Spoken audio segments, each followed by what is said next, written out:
Hello and welcome back to Up the Villa podcast. If you are new, hit subscribe, get on this journey with us.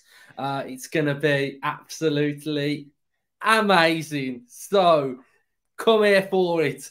Hit a like on this video and comment your thoughts down below. Quite a lot to get through today.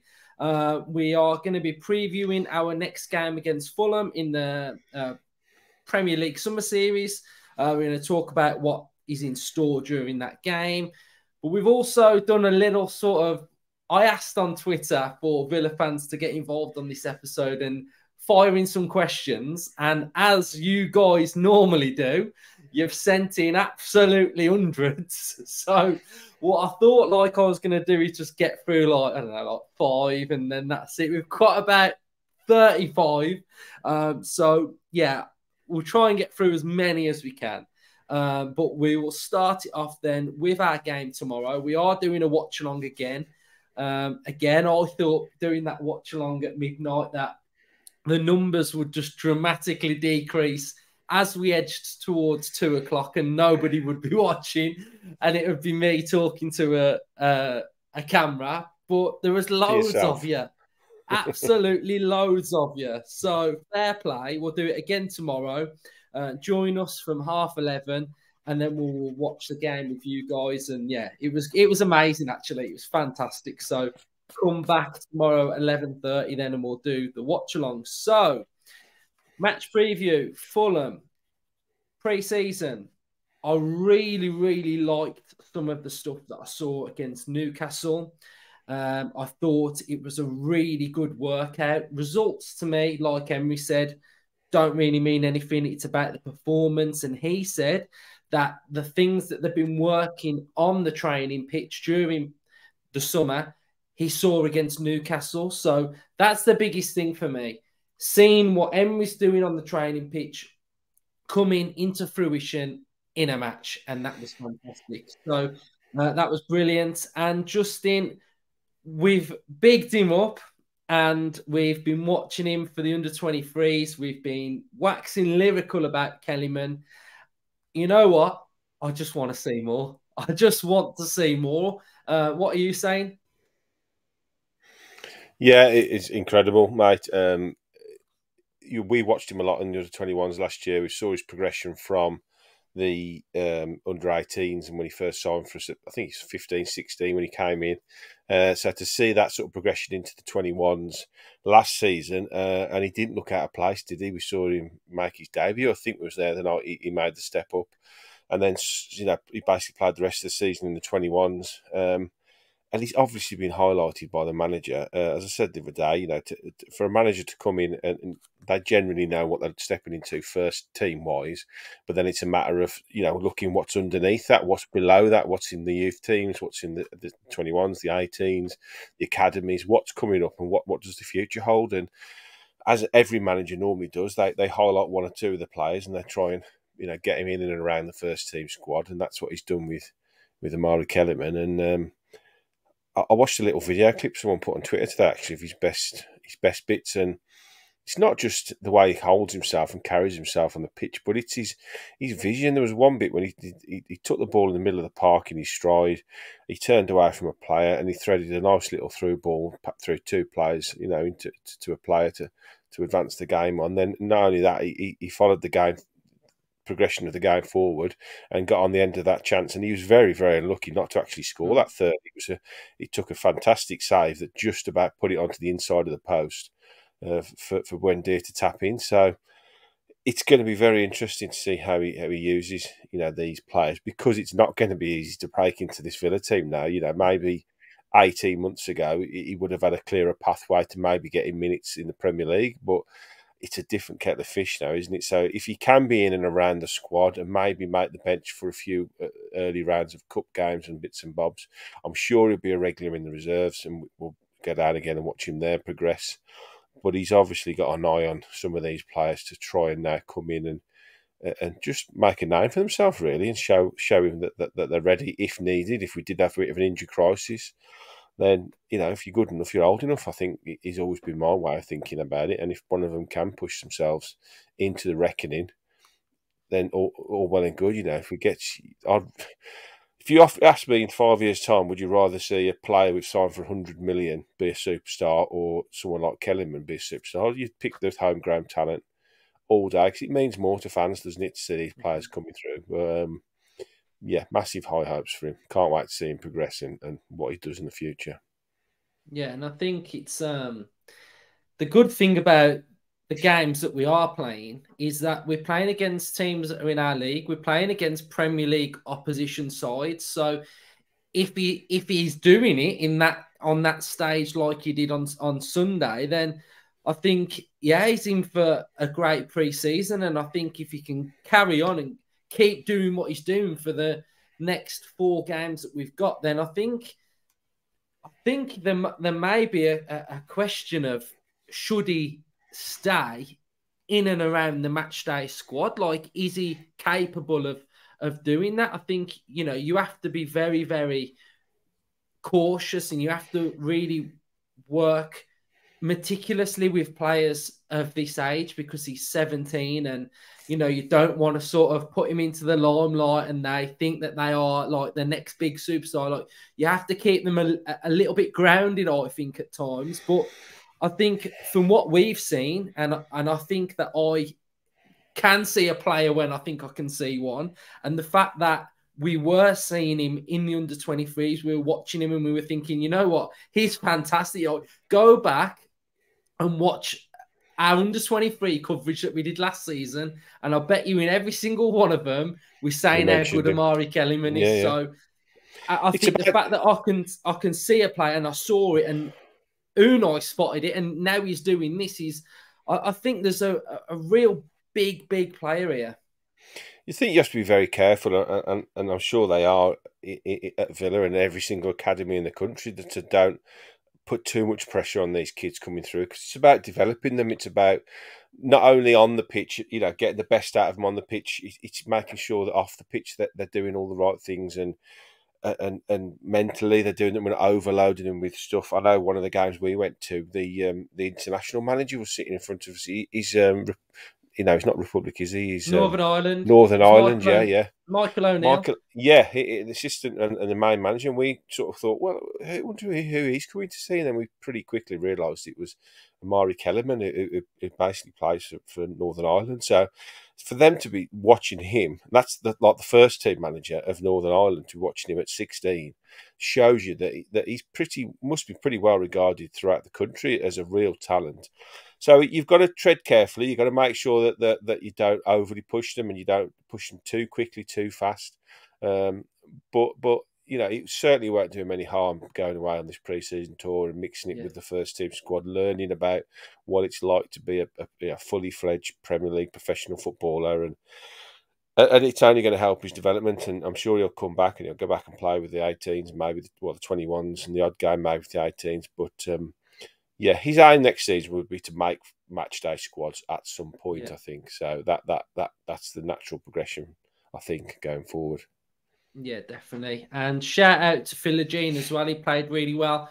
But a first team player that I just want to kind of touch on a little bit as well is Buendia. He looked sharp. He looked strong. And again, I think, I don't look at the results. I'm looking at the players, basically. I'm looking at what they're doing, how they're performing. Are they going to go in and start the season really well? But Buendia looked like he bulks up to me. I mean, when he shoved him off the ball and sort of was away and played that pat, I thought that is what we need to see on that consistent basis. So I think Buendia is going to be one to sort of watch over pre-season to see how it sort of to see how he looks as well. So shout out to Buendia because he looked good. So going into Fulham then, Justin, what are you hoping to see? Who are you hoping to see as well? We know that a certain somebody is going to be making his debut. So are you excited for Diaby ball? Absolutely, yeah. I think it's great that we've got him over there straight away, and he's been integrated very quickly within the squad, which is why you have to get these signings over the line fairly quickly, don't you? In pre-season, because you want them integrated, you want them getting on with the teammates, and then knowing exactly how things are done at Villa and how what's expected of him going forward. So, the likes of Torres, I know we touched on that he'd worked under Emery before, so there was a little bit less of an integration needed there, but going away and with a group of teammates, in a condensed environment like that, I can only help going forward. So yes, I'm really looking forward to seeing what he does on the pitch. Coutinho's back in and amongst it as well. I'm looking forward to seeing him back in a Villa shirt. Tielemans probably get him some more minutes. Torres again, get him some more minutes. So basically, the new signings I want to see more of, get embedded in as quickly as possible, because it's literally 2 or 3 weeks, isn't it, till we actually get going? So, things are going to ramp up very, very quickly now. So, yeah. And again, I'm as excited to see the kids play as well. Kellerman and Ramsey and Archer. And, we've got a nice balance now, I think, to the squad. I think we've got a really good, solid base now of a squad that hopefully can compete on all fronts next season, which is what we're planning on doing, aren't we? We want to go deep in all the cups, and we want to have a really good push in the league again, continue on from last season where we ended up. Teams are going to be more aware of us now, more wary of us now. We're not a sort of flash in the pan now.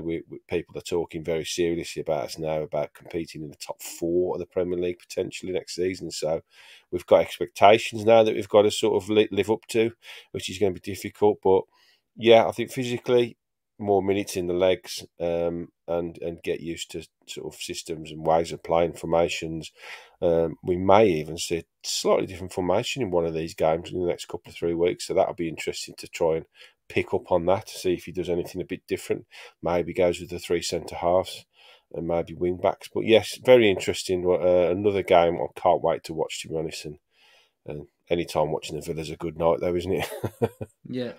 One partnership I've got my eye on, eagle eye on, is this defensive partnership. This is the one for me that I'm really interested to see how it develops. So, second game, Newcastle, we started the game with our normal back 4-5 with Mings and Konsa.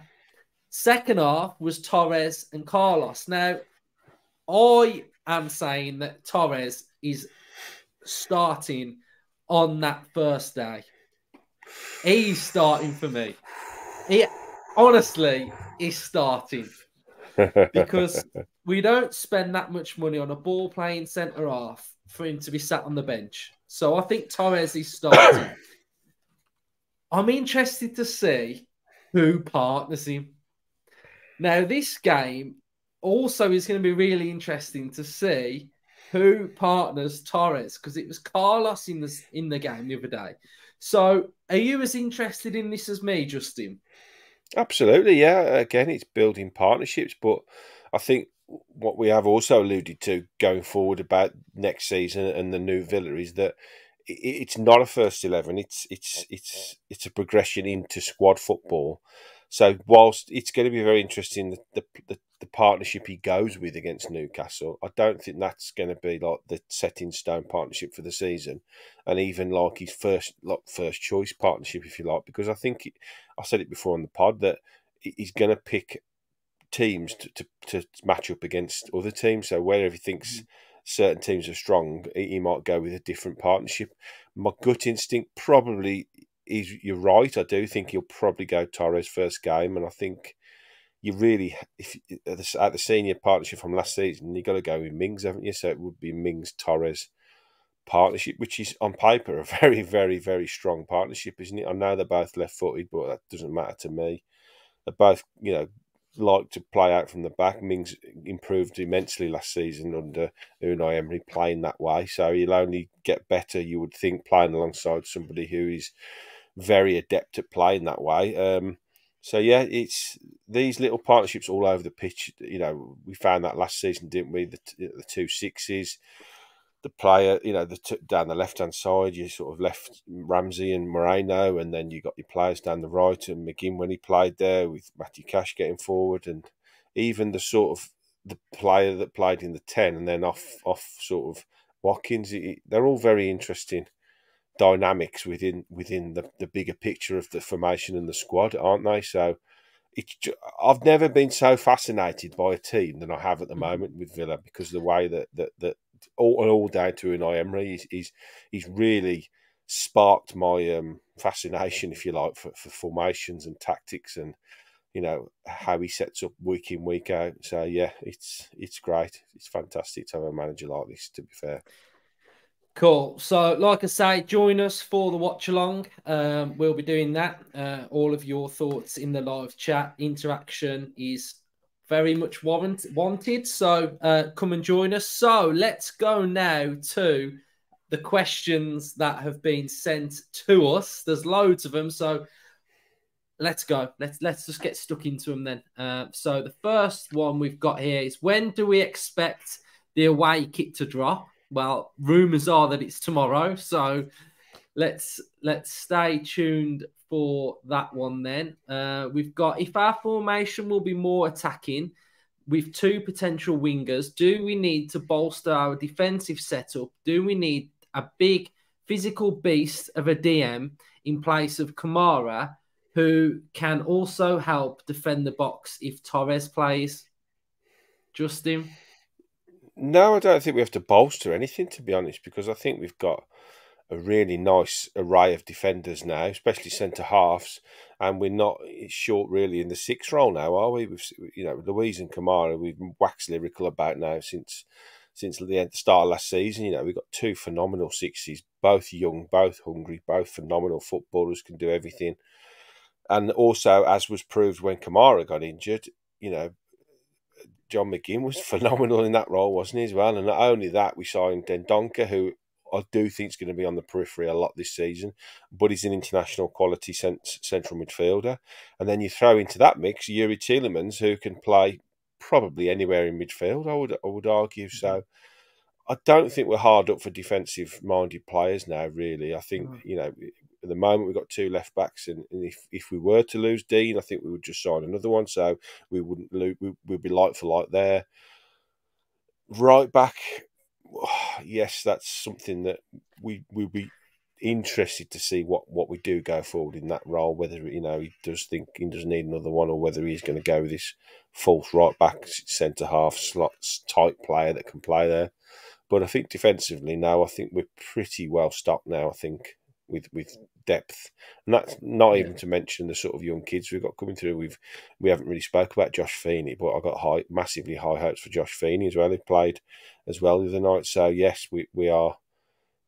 There aren't many teams really that have got the quality now we've got in depth as well.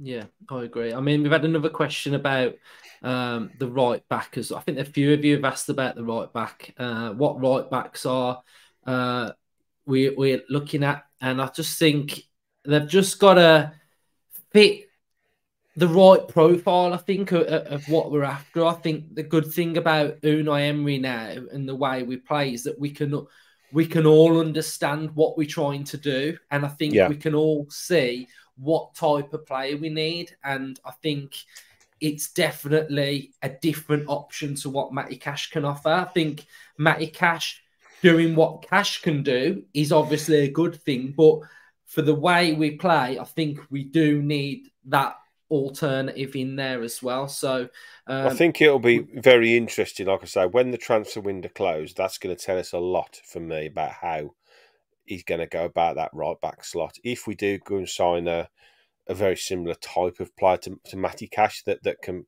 play that role as well, then I think we're going to see that the right back will stay with a normal right back, if you like. But I think if we don't go out and sign another right back, then I do see this option of playing a Concert or a Carlos there.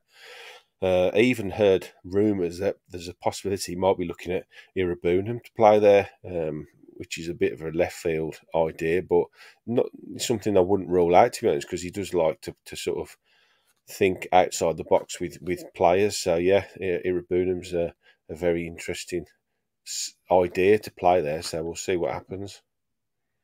Villa Till I Die has said, do you both think Villa can qualify for the Champions League next season? I think this is quite early. I mean, it's quite early to be thinking, for me, where we can finish when we haven't sort of got towards the start of the season. We haven't seen what we've sort of got on offer with the way that the signings have gone so far. I think we've made some absolute fantastic signings, but we still need more. So I think I'd hold off for any predictions until we can sort of get a bit closer to the start of the season.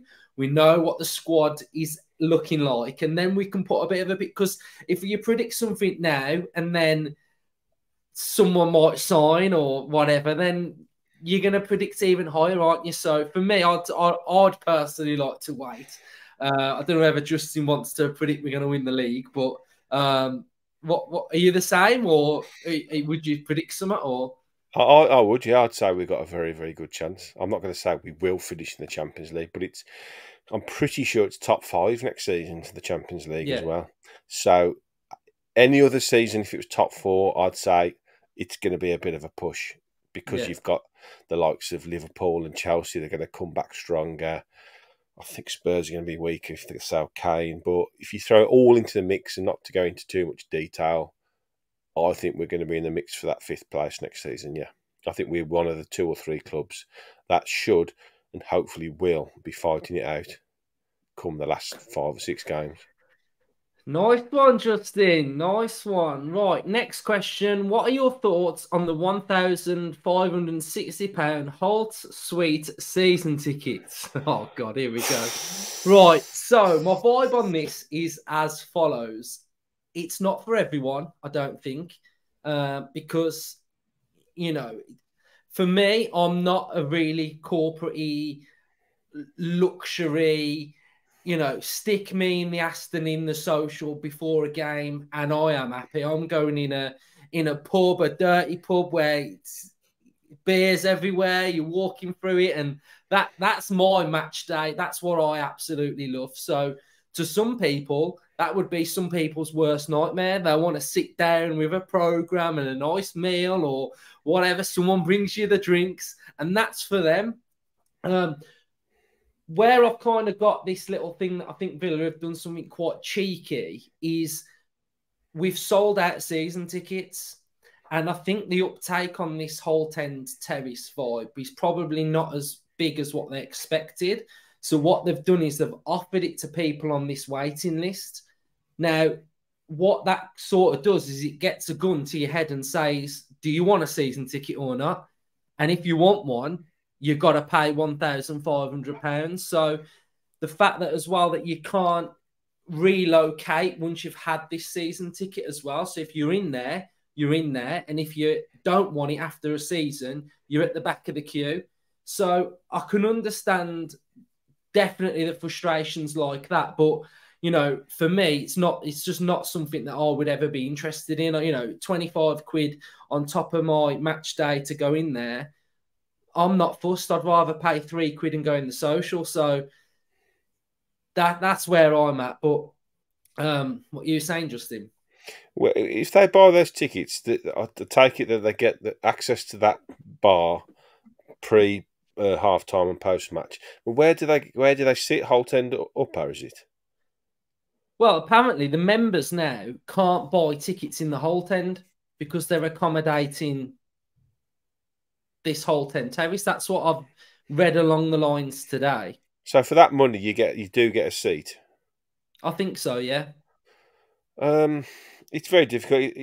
What you're saying that is very naughty. If they're offering it people that are on the waiting list and saying that if you don't take it up, you get a that's bang out of order. No, it's not. It's not if you don't take it up. It's right. If you do, you don't have to. Yeah, you right. can't then say next season I want to go and sit in the north stand. Next season I want to downgrade and sit in the Doug Ellis. You have to. You can't do that, basically. It's it's a difficult, emotive subject, ticket prices, as we know every season when they come out. And what Villa have got to do, and they have done, is they've got to try and, as best as possible, have a range of ticketing prices that will suit the biggest, broadest spectrum of people's money as possible. You know, there's plenty of people out there that I know that watch this and watch a lot of stuff and want to follow the Villa that just physically cannot afford to even go down to one game, and that's brutal because you know, there's people out there that deserve to go watch Villa as much as a millionaire that sits in the biggest corporate box at Villa. You know, but life, unfortunately, that's life, isn't it? So it's a difficult one. You know, if you've got the money and you want to do it that way, then who's anybody to say you can't do it? You know, I like to sit in the stands. If I won the lottery, would I move seats into a box? I don't know really, because you know, I like the boxes on the Trinity where you can sit outside and have the sort of meal inside. I've got a mate who's got one behind me. It's a hell of a lot of money, So I suppose £1,500 if it's a corporate type is mid range, isn't it? I don't know. If you can afford it and that's what you want to do, then that's fine. You get crack. I certainly won't be slagging anyone off for paying it. No. And if you can't afford it or you don't want to do it, that's just as fine. You know, either way, it doesn't matter. It's a personal preference. If you can afford to go, and that's the only way you can go and watch the Villa next season, then go and buy the ticket. You know, that's fine by me. And if you can't or you don't want to, then that's fine as well. Yeah. Cool. So, John Bridgewater said Manchester City and West Ham, only two teams haven't beaten since we've been promoted. Will we finally do it this season? Well, I'd like to think we can beat West Ham. Man City might be a little bit difficult. Does Villa Jimmy Davis have a future at Villa? Will they utilise him outside of the season or ship him out on loan again? I think we would use him. I think we've got to use a quota of players that can play in these European competitions anyway. So I'd imagine he may be one of those. I'll give you one of the next ones then. I've already done achievement one. Which of the signings do you think will have the best season, Justin? That's from Laws. Difficult, isn't it? Because they're all different positions, aren't they? I think they're all excellent signings at the end of the day. And I suppose when you get to the end of the season, if you say that player's had the best signing, the best season, you'd want it to be, I don't know, all of them. They're all brilliant, aren't they? Yeah. Who do you think? It's difficult, isn't it? Because Diaby, wouldn't it? That'd be the one, because if he's had a brilliant season, in the position he plays in, he's either scored loads of goals or got loads of assists or done both. So I suppose the more attacking player you want to have the best season, whereas a Torres or a Tielemans can have good seasons and go under the radar a little bit. So, you know, if Tielemans has a world-class season, then, you know, he won't be as influential as Diaby, who has a world-class season, could score 15 goals and get 10 assists. And that could be the difference between us finishing 5th or 7th, couldn't it? So, yeah. I suppose Diaby, and he's our record signing. I think. Do you know the thing with this question though? The thing with this question is, in seasons gone by, we would pin all of our hopes on one player, wouldn't we? We would be like, Diaby will have a fantastic season. He's got to come off, hasn't it? Yeah. But we're not in that position anymore. What my answer to this question would be, all of them. Because if they all have fantastic seasons, then it means that the whole team collectively has done well. And what I mean by that is, a lot of football fans, and me included, we all get excited about strikers coming in. We all get excited about pacey, vibrant, tricky wingers coming in. But what Emery's taught us, and he's taught us how to watch our football team now, is that Pau Torres playing out from the back, being silky, knocking it into midfield, is just as important as a Diaby assist or a Bailey goal. So collectively, they're all just as important, aren't they? So I would say, I hope that they all play fantastically well, which will mean that we'll be bang up where you want us to be, Justin, in sort of like Champions League positions. I think if we just say one might be amazing and then everyone else is a bit like not as good as him, then that kind of means that we're just doing that thing that we always do. I, And I I also don't have any worries that the players that have come in are going to be flops. I really don't. I think no, we're signing quality players now. We're not signing players that are up and coming and that hopefully will carry on the trajectory. We're signing, well, especially with Torres and Tielemans. They are ready made out the box. There you go, crack on. You've got that ability now, and which is the lovely thing about signing the quality of player we are now. Is they should just come in and hit the ground running. It's less probably so for attacking players because it's the hardest. Scoring goals and getting assists is the hardest thing to do, isn't it? That's why those players go for the most money. It's the hardest job on the pitch, isn't it? So yeah, I'm hopeful all three are going to be really good me for us. too. I think we haven't signed duds here. We've signed three absolute ballers, haven't we? So Yes. Sean's put, is Watkins' contract extension more important than any future new signing? I would say that's truthful. I think if he signs the deal, it's as important as a new player coming in because I want him to get that record, Justin. I so want do him I. to get that Premier League goal I scoring do record. absolutely. Yeah. It annoys me that a certain person is like touted as like this Premier League goat because he got this record, but I want Watkins to get it. Do you?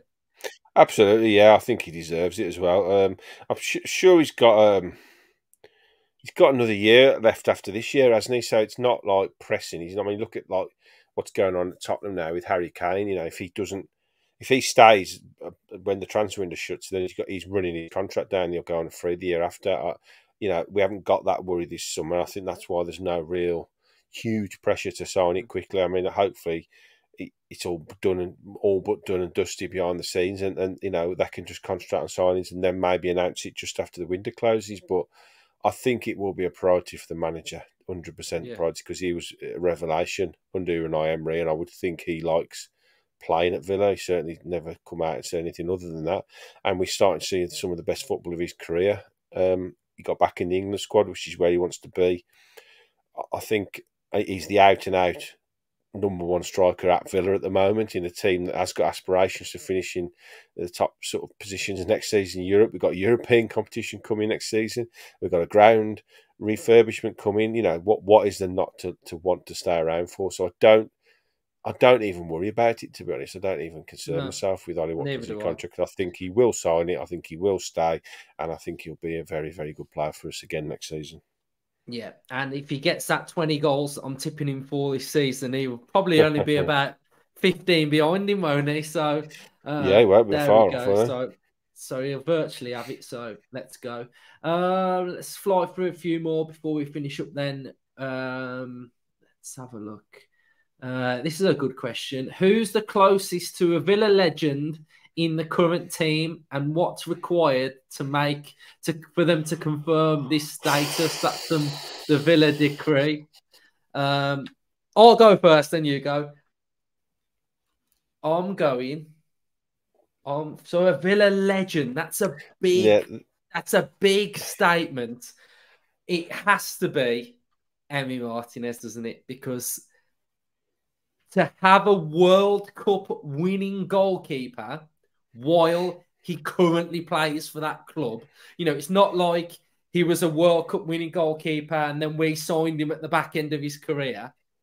I think if Martinez wins a European Cup or a cup at Villa, I think he'd be a legend. Yeah, no, I definitely do because everybody talks of Bosnich like as a goat of keepers. So I think Martinez would be bang up there. He's got the clean sheet record as well now for Villa, hasn't he? So yeah. got to be Martinez, surely. Yeah, I think, like you say, that what everybody's idea of a legend is different. Some people say he's a legend, and then no, I don't think. For me, I think you got to win a trophy first and foremost. I think Villa legends generally are trophy winning people, aren't they? Yeah. As we can see, trophy winning. You don't have anybody just tattooed on your arm, do you? Yeah, so a trophy would be nice to sort of cement that thing as a legend. I think there's a few knocking around the Villa first team at the moment that if they stay around for a long time, I think Martinez has got to stick around for a few more seasons. I think pretty much universally recognised if he stays for a few more years has probably been our best ever goalkeeper in our history. So you'd have to say he was a legend then, wouldn't you? I think Mings potentially if he lifts a trophy for Villa. McGinn, he's been around for a long time, cost us hardly any money. You know, it's been through thick and thin. He's now the club captain as well. If he lifts a trophy as club captain, I think you'd have to probably put him in the argument as well. So I think longevity is the first thing. Stay in for a long time and winning a trophy. They're the two things I think that would mean that you were classed as a Villa legend. So yes, if we can win a trophy next season, I'd love the FA Cup. I say every single year since I was born and following Villa, I'd love the FA Cup. So, yes, if we could win a trophy, then one or two of them I think you could put in the legendary Villa status. Cool. That's a good question, that was. Right, so let's have a look. A couple more. Name one player we should have all in our fantasy football team. Well, I'm not the person to be asking that question. But I'd say Watkins or Diaby. Will the young players get a Martinez. chance to play in the first team this season, or will Emery go out and try and win something? I think we've kind of answered that one, Yeah. but I hope you're all right, mate. Let's have a look then. So the stands of Villa Park said, I find the dynamic of our midfielders so interesting and the strength in depth. Tielemans, for me, looked fantastic when he came on the other night and feel he could easily become the first name on the team sheet. What's your starting midfield? Again, it's Gets harder and harder, doesn't difficult. it? Yeah, it's I think, Louise, Kamara, McGinn for definite. And I think while Ramsey's out, Tielemans, I think you're gonna put. I think you'd put Tielemans. It depends, doesn't it? If we make another signing, maybe. But I would say potentially that's what it might look like first game. And then let's have a look. Then last one. Then we seem to have good options all over the pitch except right back. I believe Cash is good enough, but concerned there's a little competition at right back to push him. Who do you think would be a good option to bring in to push Cash for a starting place? It depends, doesn't it? First of all, it depends if we're in the market for a right back. One little cheeky that I thought would have been a good little one that we could maybe have got was Wan-Bissaka because his defensive work is really good. If you want an absolute beast, then you'd go someone like Dumfries. Again, is he going to put a centre back there? So I think it's very difficult, but I think what he's telling is the areas that we've sort of gone out and signed players for straight away. So, he definitely went out and he wanted a central defender that could play with the ball. I think that was a priority. He wanted a winger. He's got a winger in now. So those links and those rumours were quite heavy, weren't they? So it'd be interesting it's difficult to know what he wants to do with right back. So it's then hard to predict who you want to come in because, we've got an attacking right back and it kind of doesn't really seem to fit. So I think that one is just one to keep an eye on. But one thing I will say, we need a new backup goalkeeper. What are your thoughts on the goalkeeper situation, Justin? Yeah, I think I would agree with you. I think we covered the right back earlier, didn't we, as well? I think Livramento is a player I quite liked, but we'll see at the end of the window what he does with that. But yeah, I think it's we were talking the other night on the live stream, to be fair, the second half with Olsen. The problem with Olsen now is that everybody's made their mind upon him now. So you get this collective sigh whenever he comes off the bench or he starts a game, and people have just lost confidence in him, and it's a shame because you don't get to become an international quality goalkeeper without being a very, very, very good goalkeeper, and he's a decent goalkeeper, but unfortunately his skill set isn't what's required for an Aston Villa goalkeeper now. And you look at what Emi Martinez is capable of, both as a shot stopper, a keeper that dominates his box, and also a distribution to be able to distribute the ball as well, which is as important these days as being a shot stopper in goal. He just hasn't got that skill set, and that's not his fault. He was signed pre Embry to do a job, and ultimately, he didn't play many games last year, and you would say he probably won't play many games this year, but the reality is he probably will, because if we're going in 60-odd games, we go deep in a lot of cup competitions, there's more of a chance of getting, injuries or suspensions and stuff like that. So, and he might even fancy throwing our second choice keeper, which a lot of people do, to take the pressure off and give the first choice a rest in the early rounds of the cups. And you have to be able to rely on the second choice goalkeeper, because at any moment, like we saw last year with Carlos, one injury and you're done for months and months and months. So I wouldn't like to lose Martinez and think that Olsen. It's not a sly dig at Olsen.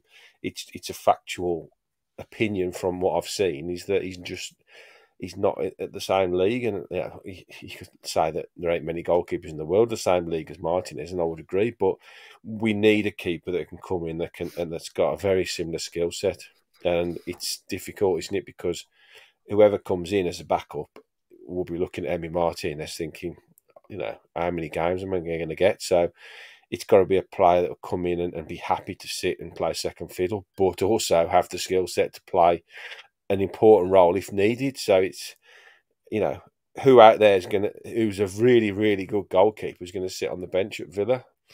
You probably get... And if you're Champions League clubs, you get it, don't you? But you don't get it, when you're not in the Champions League.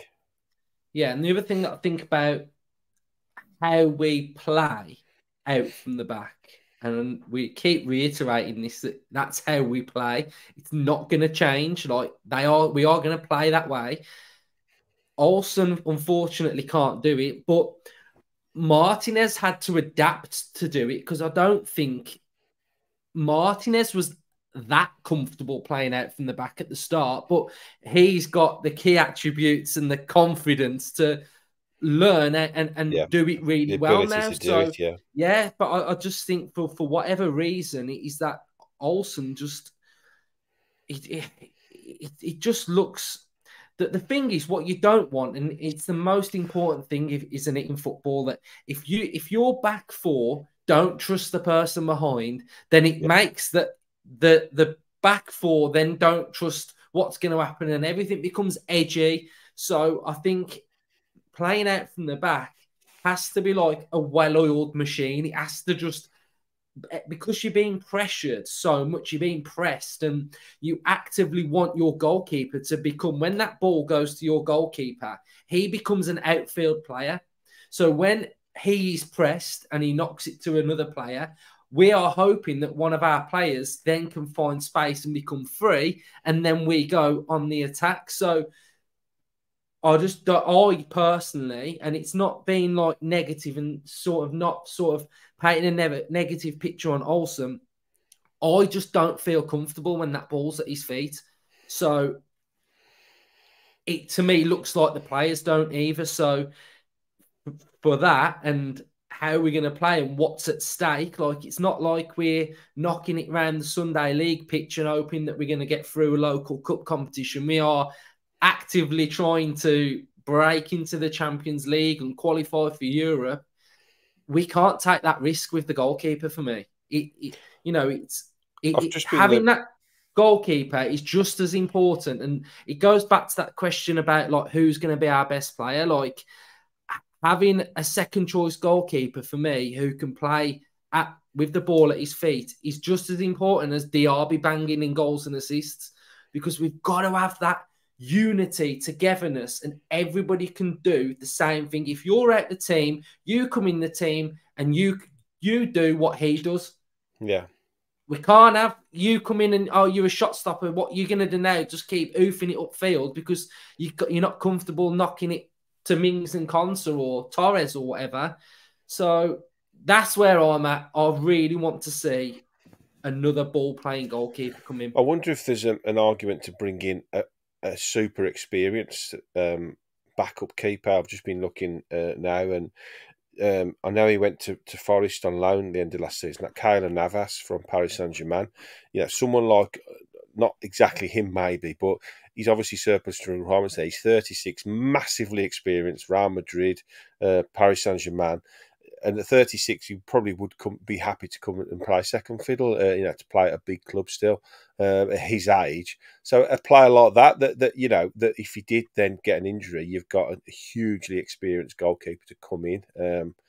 I just think with what's gone on with Olsen and with what everybody thinks about him now, so it's not a character assassination. It is just a fact now that, if the team sheet dropped against Newcastle first game of the season and you saw Robin Olsen in goal, everybody gets deflated, don't they? And we don't need that. We need this positivity going forward. So if you did sign like a Keylor Navas, you've got an international quality goalkeeper that's played in top European competitions for the last 10 years. So you'd be like, okay. We're in safe hands, for the next few games while he's out.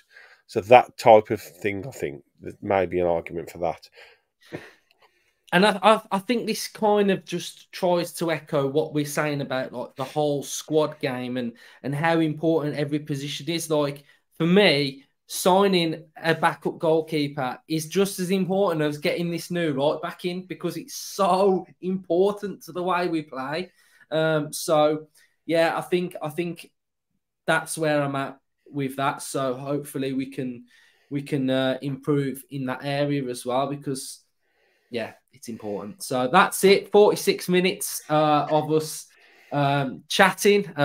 Great to get your comments in. Hopefully we've answered them to the best of our ability, and hopefully you've enjoyed the show. We'll be back tomorrow at 11:30 on the evening for the watch along. If some transfer news does drop, then I will be on here doing some transfer stuff for you guys, bringing you sort of like Transfer Hub or some daily Villa news. Another thing, if you can all go and subscribe to my second channel. I've really rebooted this one up now, getting ready for the new season. And what I'm doing is I'm doing daily transfer episodes on other players, not just Villa players, but what seems to happen is I'm doing Villa ones. So, yeah, I just can't stop talking about the Villa. So we did Diaby, we've done Elise, and we've done Martinez, Inter Milan. So come over and subscribe to that channel as well. So on there, going into new season, we're going to be doing like watch-alongs, season predictions. We're going to be doing match day predictions, game week, just talking about that and just different sports in general as well. So subscribe if you can, show some support, subscribe to this one as well. And up the Villa. Up the Villa.